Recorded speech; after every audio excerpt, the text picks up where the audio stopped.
Тэгэхээр яг нөгөө дөрөв хэлжсэн бизнес хийхэд холыг харж хийх ёстой гэдэг. Тэгэхээр аливаа реклам бол зөвхөн нэг асуудал үүсэнгүүтэл тэрийг шийдэхин тулд гарч ирдэг ийм ажил контент биш л дээ. Тэгэхээр маркетинг гэдэг юм чинь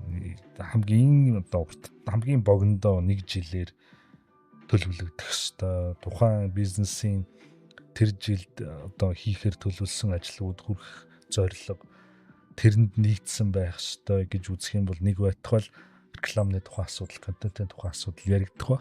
Тэгэхээр тэгж төлөвлөж байгаа тохиолдолд нэг контент байх юм уу, цуврал байх юм уу гэдэг нь бас л тодорхой байх ёстой. Энэ бүгд төр үндэслэл нөгөө гэрээнүүд төр байдаг шүү дээ. Одоо хэдийгээр креатив хүнийг хөсөлж байгаа ч гэсэн мөнгөний төлж захиалж хийлгэж байгаа гэдэг үүднээсээ тухайн процессын үр дүнд бий болсон альва бүтээлийг захиалагч тал эзэмшнэ гэдэг ийм заалт байгаа. Тэгэхээр тэрийг хүртэл оруулах ёстой. Тэрийг зөрчил яахын маш сайнаар хамаар тайлбарлаж өгөх ёстой. Яг гэвэл манай ихэнх уран бүтээлчнэр гэрээг бол нэг тийм амар сайхан уншаал үгсгүй бүх нюансыг ойлгоол тэгж гарын үсэг зурдаг гэж бол бодохгүй байна. Одоо өөр өссөн байж магадгүй. Гэхдээ амаар нэг хэлчихэд бол огтхон ч илүүтэхгүй.